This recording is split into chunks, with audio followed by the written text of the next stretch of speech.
In this problem, I'm going to use long division to solve a division problem with a 2-digit divisor, which is 14. So my process looks just like normal long division. I just need to do a little bit more guess and checking because 14 is not something that usually people know all of their facts of off the top of their head, and that's fine. So first thing I'm going to ask myself is, can 14 fit into 3? And it cannot because 14 is much bigger, so I'm going to put a 0 on top as a placeholder. Next I'll ask, can 14 fit into 36? Definitely can. Do I think it can fit more than once? I know that it can, but maybe a student isn't quite sure. So they might do, let's see, 14 times 2. 2 times 4 is 8. 2 times 1 is 2. 28, that will fit. Do I think I could fit a third group? Probably not, but maybe they want to add another group on and just double check. So 8, 9, 10, 11, 12, 2, 3, 4. And that would be a little too big. 42 is not going to fit into 36. So I can only fit 2 groups.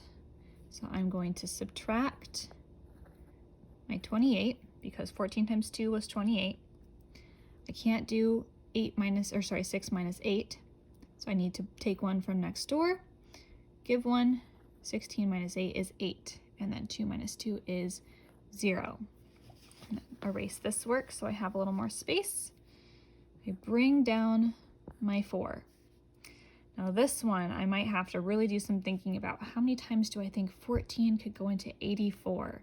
Well, I know it's more than 3 because I just did times 3 and that was only 42, and that's just not big enough. So what if I try times 5 and see how that goes? And I can always get bigger or smaller if I need to. So 5 times 4 is 20. 5 times 1 is 5 plus 2 is 7. That's pretty close, but I think I might be able to fit one more group. So again, I'm going to add one on, plus 14,